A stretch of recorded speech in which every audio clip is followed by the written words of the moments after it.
নমস্কার। আজকে আমরা পড়ব ক্লাস 10 এর অর্থাৎ দশম শ্রেণীর জ্ঞানচক্ষু গল্পটি। গল্পটি লিখেছেন স্বনামধন্য লেখিকা, বাংলা সাহিত্যের অনেক শক্তিশালী লেখিকা আশাপূর্ণা দেবী।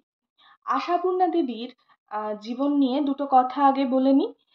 আশাপূর্ণা দেবীর জন্মের আগে তার মায়ের অনেকগুলি কন্যা সন্তান হয়।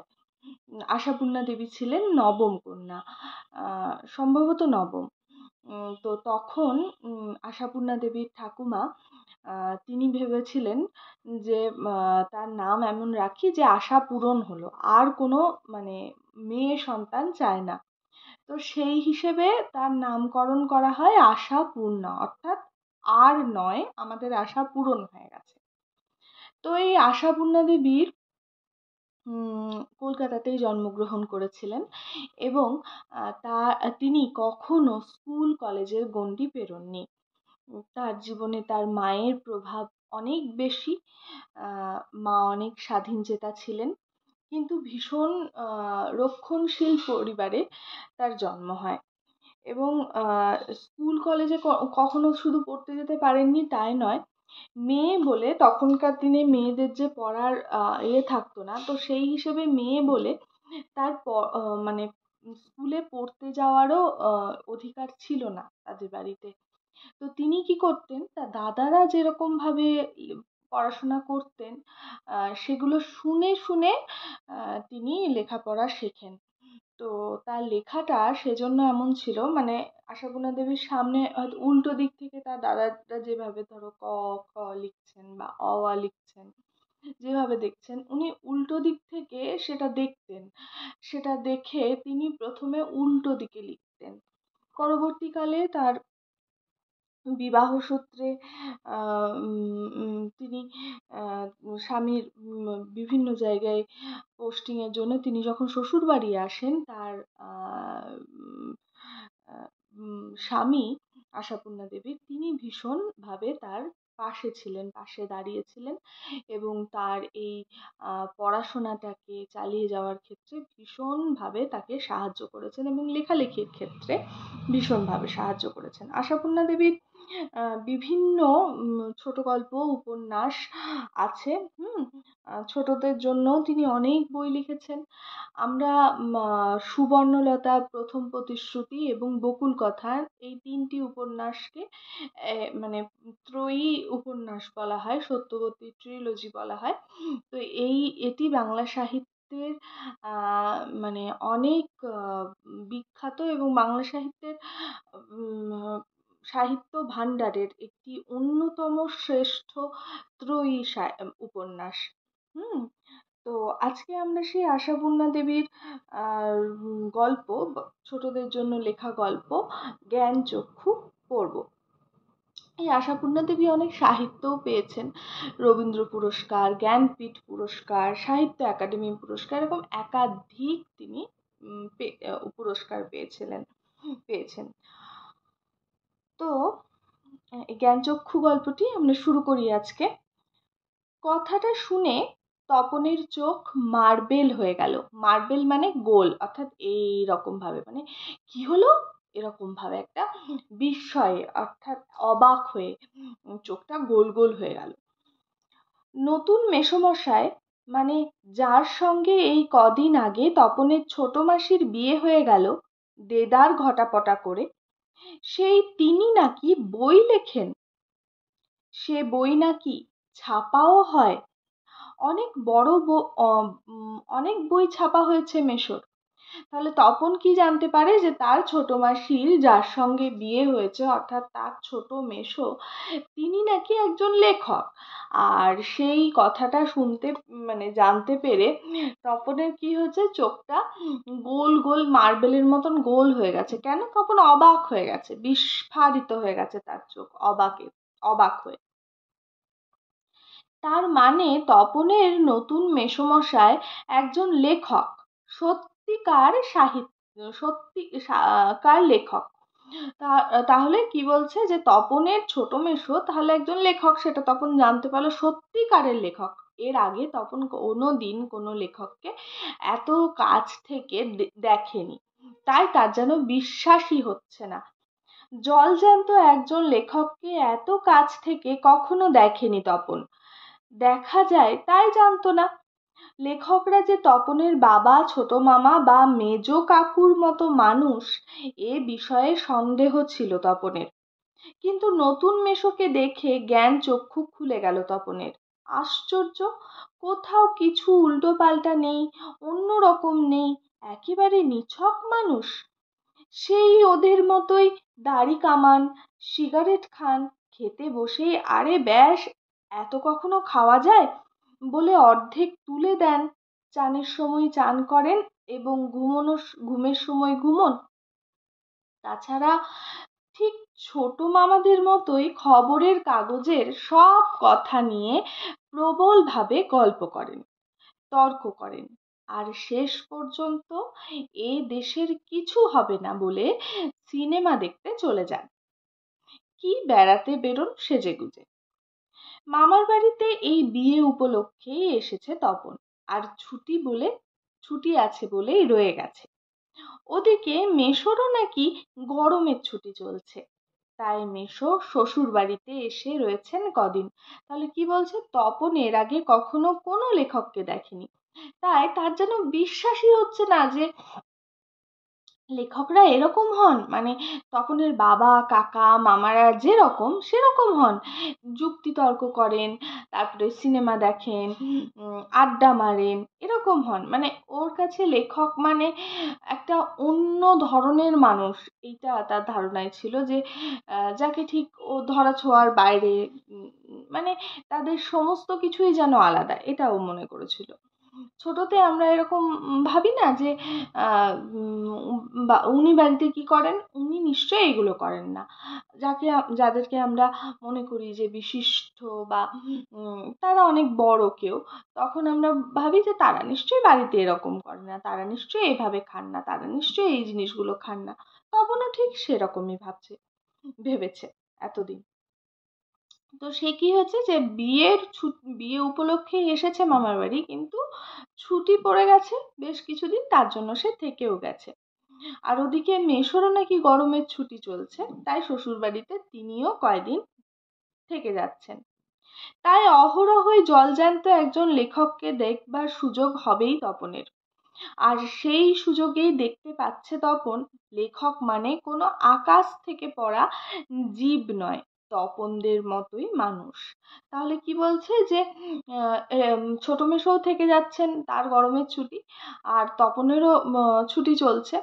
তো সেই জন্য সেই সুযোগে মেসোর সঙ্গে তপন দেখতে পাচ্ছে মেসোকে অহরহ, মানে সর্বদা সে সেই তার লেখক মেসোকে দেখতে পাচ্ছে।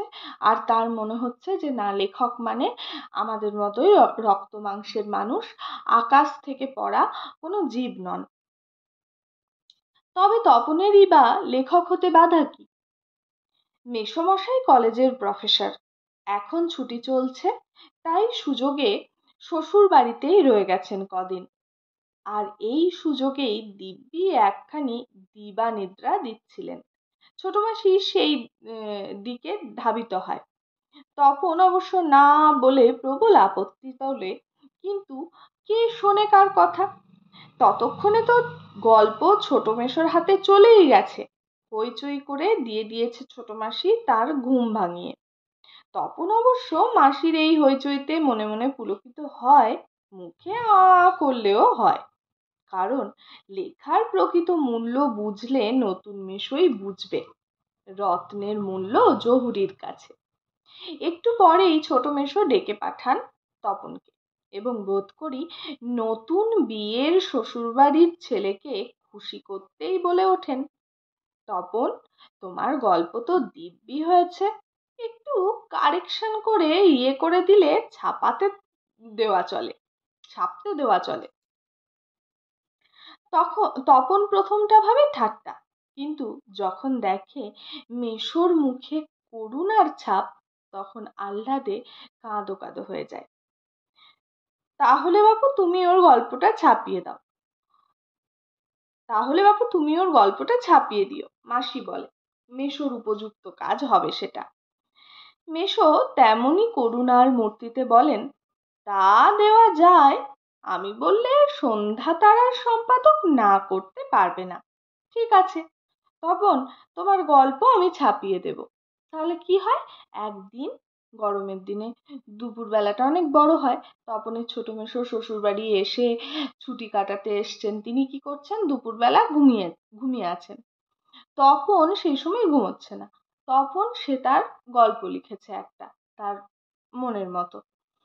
মেশোকে দেখে, মেশো যে আমাদের মতন একজন মানুষ, অর্থাৎ লেখকরাও যে আমাদের মতন মানুষ, আমাদের মতন তাদের খাওয়া পড়া থাকার চাহিদা আছে, এই সমস্ত কিছু দেখে তপনের মনে হয় যে সেই বা তাহলে কেন লিখতে পারবে না। মেশো তো বাবা কাকা দাদা সকলের মতন একই রকম মানুষ, তাহলে আমিও লিখতে পারবো।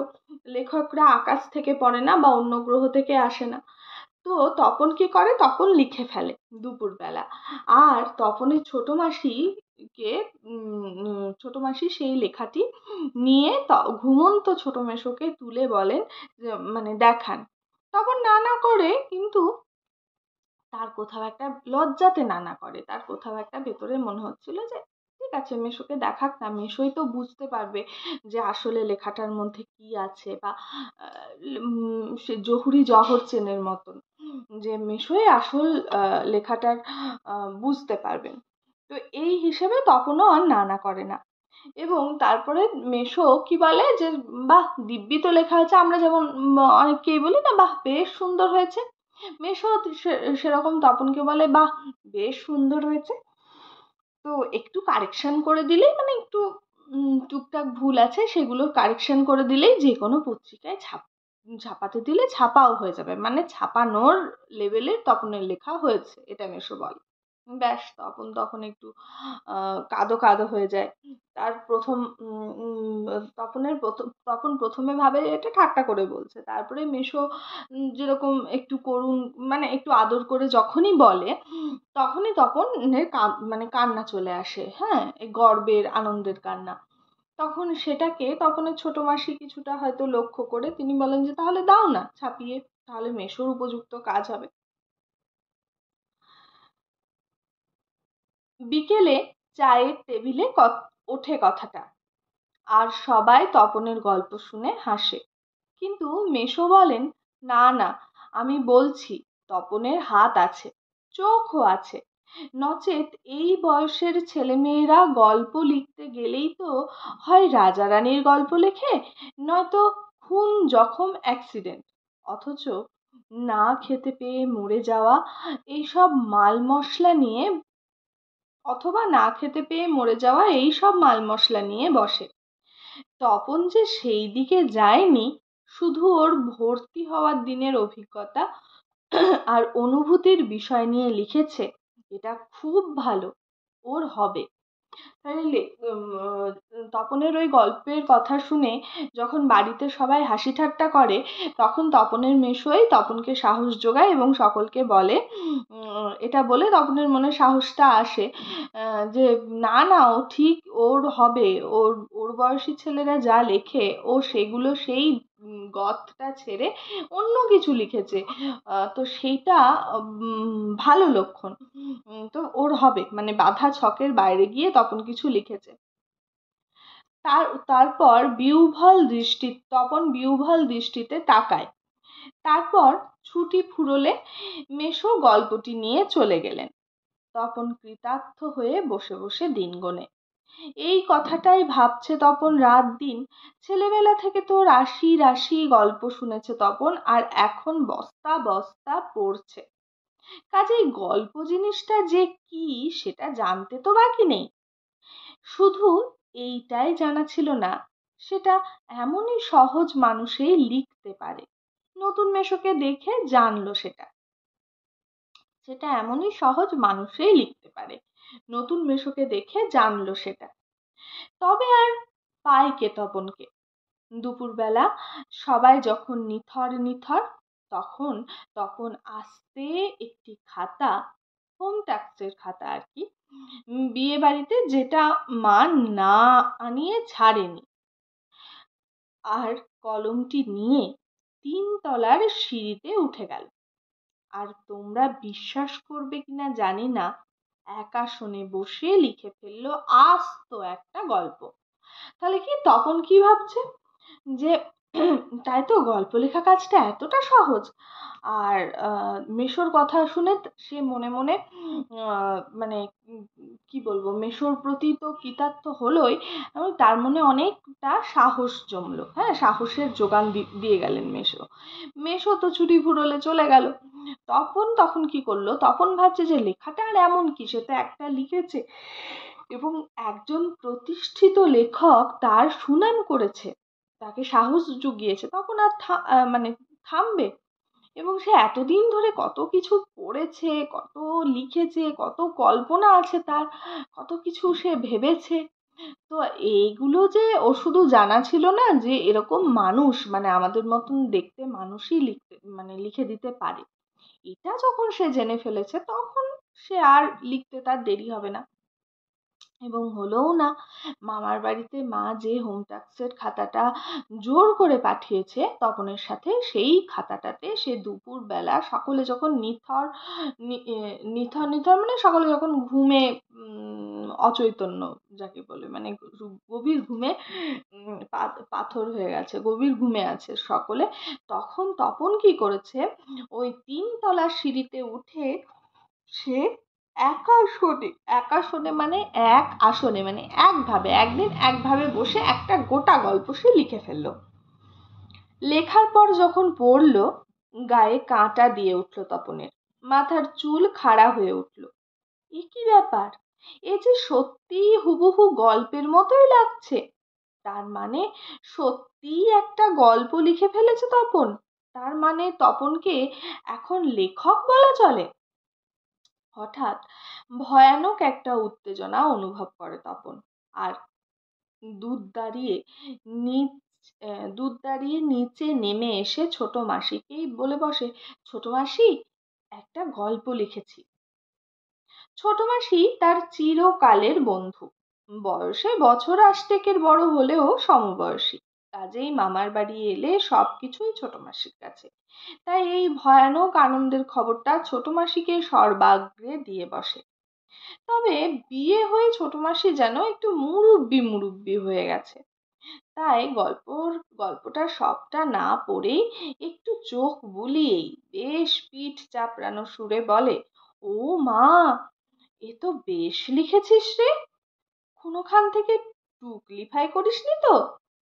আহ, ছোট মাসি, ভালো হবে না বলছি। আরে বাবা, খেপছিস কেন? জিজ্ঞেস করছি বই তো নয়, জিজ্ঞেস করছি বই তো নয়। রোশ তোর মেসোমশাইকে দেখায়। কিন্তু গেলেন তো গেলেনই যে, কোথায় গল্প সেই ৮-৬০ ছাপার অক্ষরে গাঁথা চেহারাটি, যার জন্যে হাঁ করে আছে তপন মামার বাড়ি থেকে বাড়ি চলে এসেও। তাহলে কি বলছে যে যখনই তপন ওই একাশনে লিখে গল্পটা দেখে নিল, তখন তার ছোট মেসো ছিল, তখন সে ওই গল্পটা লিখে তার মনে হলো যে বাহ, একটা গোটা গল্প লিখে দিল, তাহলে তপনও লেখক হয়ে গেল। মানে ওর মনের মধ্যে একটা অদ্ভুত অনুভূতির সৃষ্টি হচ্ছে, অর্থাৎ সে নিজে সাহিত্য সৃষ্টি করছে, সে নিজে লিখেছে, এই বিষয়টা যেন তার বোধগম্য হচ্ছে না, এবং সে নিজেই নিজের কাছে একটা দুর্বোধ্য হয়ে যাচ্ছে। তার সাথে সাথে তার প্রচন্ড একটা ভালো লাগা তৈরি হচ্ছে নিজের প্রতি, নিজের একটা নিজের স্থানটা অনেকটা ওপরে উঠে যাচ্ছে। তো তপনের মামার বাড়িতে সবকিছুই তার যা মনের কথা সে বলতো তার ছোট মাসিকে। সে তার ছোট মাসিকে গিয়ে বলল, ছোট মাসি তার থেকে বছর 8 মানে 8 বছরের বড়, কিন্তু কিন্তু ছোট মাসি তার বন্ধুর মতো, মানে বছরে 8 বছর মতো বড় হলেও ছোট মাসি তার বন্ধু, তাই ছোট মাসির কাছে সে এতদিন সব কথা বলতো। এই কথাটাও সে গিয়ে সাগ্রহে ছোট মাসিকে বলল। ব্যাস, ছোট মাসি সঙ্গে সঙ্গে বলল যে তুই মানে এ তো দারুণ কাজ করেছিস, এইরকম ভাবে তুই লিখেছিস, তুই কোথাও টুকলি টুকলি করিসনি তো, মানে কোথাও থেকে টুকিসনি তো? তপন বলছে, যা তাই হয়, সে নিজে লিখেছে। কিন্তু ছোট মাসির যেন বিশ্বাস হচ্ছে না। ছোট মাসি পুরো গল্পটা পড়েনি, মুরুব্বি মুরুব্বি ভাব হয়ে গেছে বিয়ের পরে। তার মানে হচ্ছে ছোট মাসি কিছুটা মানে জানি বিজ্ঞ বিজ্ঞ ভাব হয়েছে ছোট মাসির বিয়ের পরে। ছোট মাসি ততটাও যেন আর ছোট নেই, একটু বড় হয়ে গেছে। এদিকে এবার কি হয়েছে, ছোট মাসি সেই গল্পগুলো মেসোকে দিয়ে দিয়েছে। মেসো সেই গল্প নিয়ে তো চলে গেছে, আর সেই ছাপাবে বলে নিয়ে গেছে। এখনো ছাপার অক্ষরে বাড়িতে আসেনি। তপনের সেই অধৈর্য হয়ে যাচ্ছে তপন, এবং সেই জন্য তপন হাঁ পিত্তেশ করে বসে আছে তীর্থের কাকের মতো, যে কখন মেসো সেই ছাপা অক্ষরে পত্রিকাতে তপনের লেখা গল্প নিয়ে আসবে। কিন্তু তপন মামার বাড়ি থেকে ইতিমধ্যে বাড়িতে চলে এসেছে। এদিকে বাড়িতে তপনের নাম হয়ে গেছে কবি, সাহিত্যিক, কথাশিল্পী। আর উঠতে বসতে ঠাট্টা করছে, তোর হবে, হ্যাঁ বাবা তোর হবে। ওই যে মেসো তপনকে বলেছিল ওর হবে, ওই কথাটাই সকলে ঠাট্টা করছে যে তোর হবে, হ্যাঁ বাবা তোর হবে। তবু এসব ঠাট্টা তামাশার মধ্যেই তপন আরো 2-3টে গল্প লিখে ফেলেছে। ছুটি ফুরিয়ে এসেছে, হোম টাস্ক হয়ে ওঠেনি, তবু লিখছে, লুকিয়ে লিখছে, যেন নেশায় পেয়েছে। তপনের নেশার মতন তপন লিখে যাচ্ছে। হ্যাঁ, তার ওটা নেশা হয়ে গেছে, যে মেসো বলেছে ভালো হয়েছে, ছাপিয়ে দেব, তার নাম সবাই জানবে, এই স্বপ্ন সে দেখতে শুরু করেছে। এবং বাড়িতে সবাই যতই টোন টিটকিরি দিক, তপন কিন্তু থামছে না। তপন কি করছে, তপন এর মধ্যেই 2-3টে গল্প লিখে ফেলেছে। উল্টে তার স্কুলের কাজ হয়নি, অর্থাৎ স্কুলের ছুটিতে যে স্কুলে কাজ দিয়েছিল সেই কাজটা সম্পূর্ণ হয়নি। তবুও তপন কি করছে, নেশার মতো লিখে চলেছে। তারপর ছুটি ফুরোলো, রীতিমতো পড়া শুরু হয়েছে। প্রথম গল্পটি সম্পর্কে একেবারে আশা ছাড়া হয়ে গেছে। বিষণ্ণ মন নিয়ে বসে আছে এমন সময় ঘটলো সেই ঘটনা।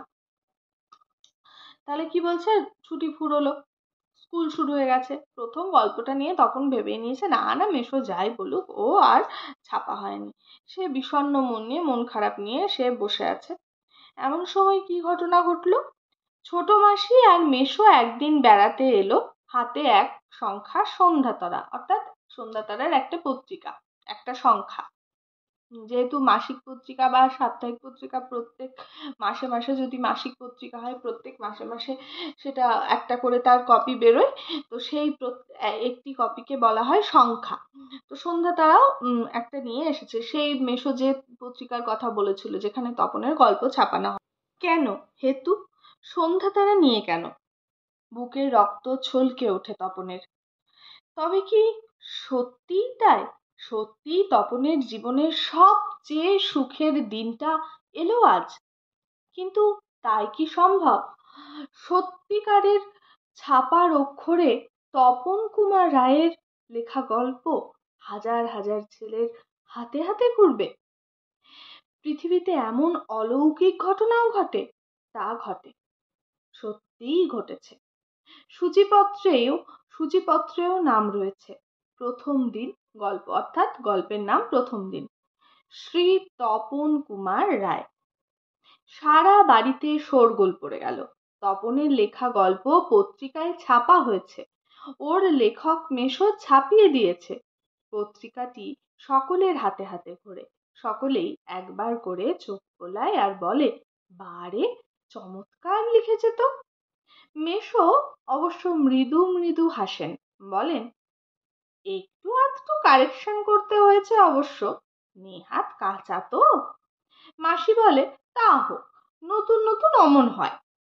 ক্রমশ ও কথাটাও ছড়িয়ে পড়ে, ওই কারেকশনের কথা। বাবা বলেন, তাই, তা নইলে ফট করে একটা লিখলো আর ছাপা হলো। মেজ কাকু বলেন, না ওরকম একটা লেখক মেশো থাকা মন্দ নয়, আমাদের থাকলে আমরাও চেষ্টা করে দেখতাম। ছোট মাসি আত্মপ্রসাদের প্রসন্নতা নিয়ে বসে বসে ডিম ভাজা আর চা খায়। মেশো শুধু কফি। আজ আর অন্য কথা নেই, শুধু তপনের গল্পের কথা, আর তপনের নতুন মেশোর মহত্বের কথা। উনি নিজে গিয়ে না দিলে কি আর সন্ধ্যা তারার সম্পাদক তপনের গল্প করে আঙুল দিয়ে ছুতো? তপন যেন কোথায় হারিয়ে যায় এই সব কথার মধ্যে। গল্প ছাপা হলে যে ভয়ঙ্কর আহ্লাদটা হবার কথা, সে আহ্লাদ খুঁজে পায় না। কি হয়, একদিন হঠাৎ সত্যি সত্যি তপনের ছোট মেসো আর ছোট মাসি হাজির হয়, হাতে সন্ধ্যা তারার একটা সংখ্যা। তপনের একদম আশ্চর্য, এবং ও যেন অন্য জগতে চলে যায় যে সত্যি সত্যিই তার, সে তো গল্পের আশা ছেড়েই দিয়েছিল, সত্যি সত্যিই তার হাতের লেখা গল্প একটা পত্রিকায় ছাপা হয়েছে, আর সেই পত্রিকা হাজার হাজার ছেলে মেয়ের হাতে হাতে ঘুরবে, মানে সবাই তপনের হাতের এই লেখা গল্প পড়বে। এই যে আহ্লাদ, এই আহ্লাদে তার যেন একটা অদ্ভুত অনুভূতি হয়। তো কি হয়, এই সবাই পড়লো, প্রথমে বললো যে হ্যাঁ বেশ হয়েছে, খুব ভালো হাতের লেখা। মেসো তখন মুচকি এসে বললো হ্যাঁ একটু কারেকশন করে দিয়েছি, নেহাত কাঁচা হাত, মানে একদম প্রথম কাঁচা হাত। তখন ওই কথাটাই, ওই কারেকশনের কথাটাই যেন মুখে, সকলের মুখে বেশি প্রচার হতে শুরু করলো। যেন কেউ বললো যে ওরকম একটা মেসো থাকলে আমরাও চেষ্টা করে দেখতাম। অর্থাৎ তপনের যে কষ্টটা, যে লেখার যে অভিব্যক্তিটা, সেটার কেউ আর মূল্য দিল না। আহ কথাটা যেন অন্যরকম ভাবে আবার বললো মেসো হাতে করে লেখাটা নিয়ে গেছিল, তার জন্যই তো ছাপা হয়েছে, না হলে কি করে আঙুল দিয়েছো তো, মানে ওটা তাহলে আর ছাপানো তো হতোই না, ওই লেখা সম্পাদক পড়তোও না, তার মানে মেসোরই পুরোটা ক্রেডিট। তো এই যে বিষয়টা হচ্ছে, এই তার মনোবলটা ভেঙে যাচ্ছে। তার যে আনন্দটা হওয়ার কথা, সেই আনন্দটা আর তখন পাচ্ছে না।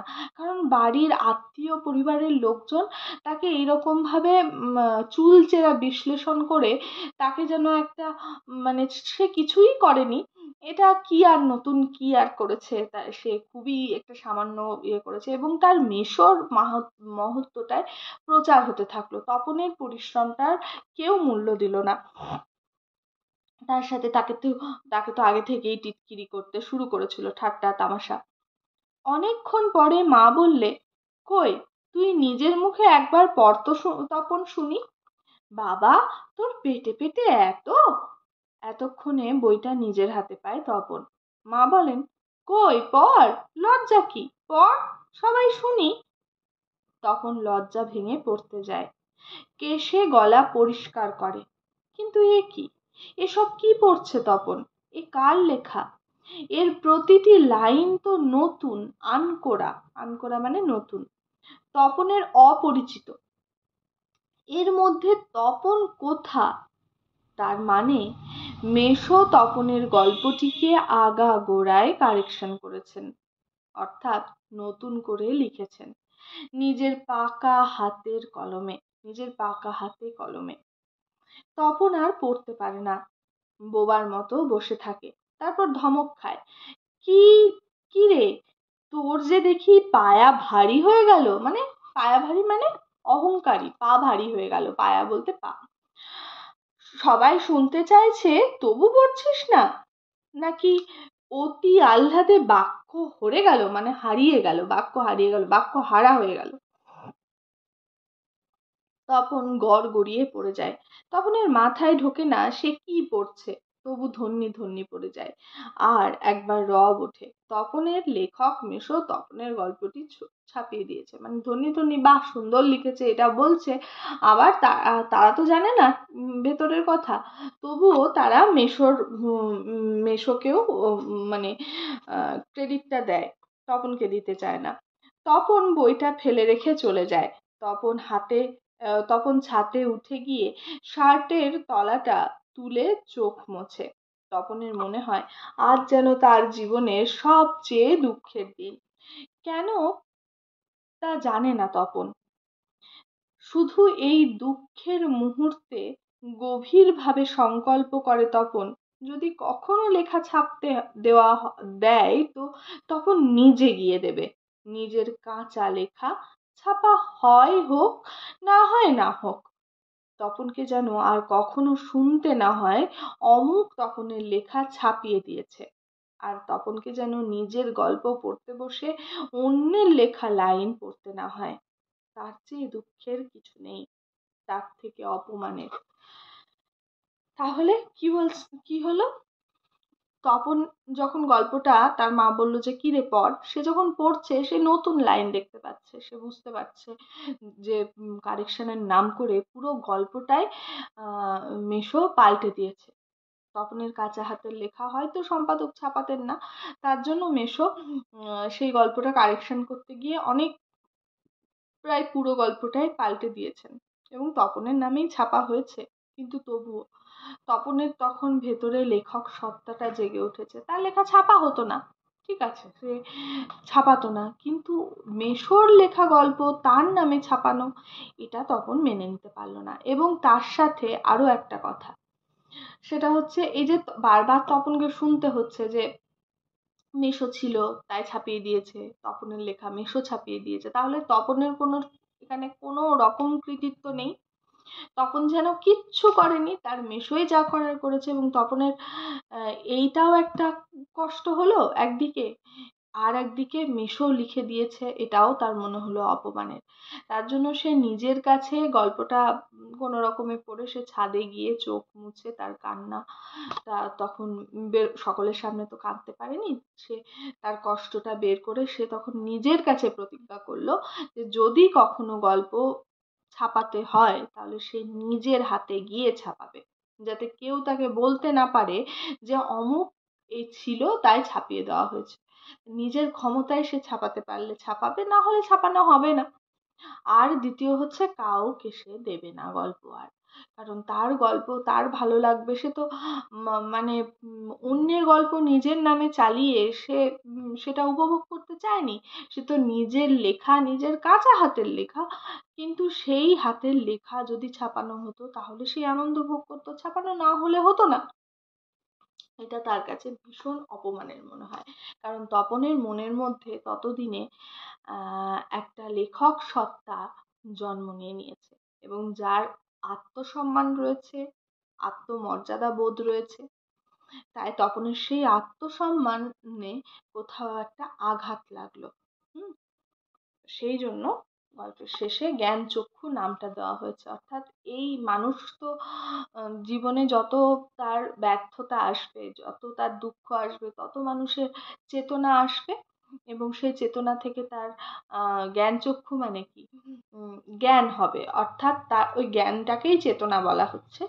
তো সেই বাস্তব বুদ্ধি বা সকলকে চিনতে পারবে, সেই জ্ঞানচক্ষুটা যেন তপনের খুলে গেল এই ঘটনার পর থেকে। সে বুঝলো যে কোনটা মান, কোনটা সম্মান, কোনটা অপমান, কোনটা করলে পরে তার মানে এই যে কষ্ট হলো, এই তার অন্তরের ভেতরে তার মূল্যবোধটা তার জাগলো এবং সে মানুষ চিনলো। এই সব কারণে গল্পটির নাম জ্ঞানচক্ষু দেওয়া হয়েছে। আচ্ছা, আজকে এই গল্পটি পড়ালাম। তোমরা, আশা করছি তোমাদের শুনে ভালো লাগবে। তোমরা তোমার মতো পড়ো। ক্লাস 10-এর প্রথম ইউনিট টেস্টে মানে ফার্স্ট সেমিস্টারে কিন্তু এই গল্পটি থাকবে। এই গল্পটি খুব সুন্দর গল্প। আজকের মতো এইটুকুই। টাটা।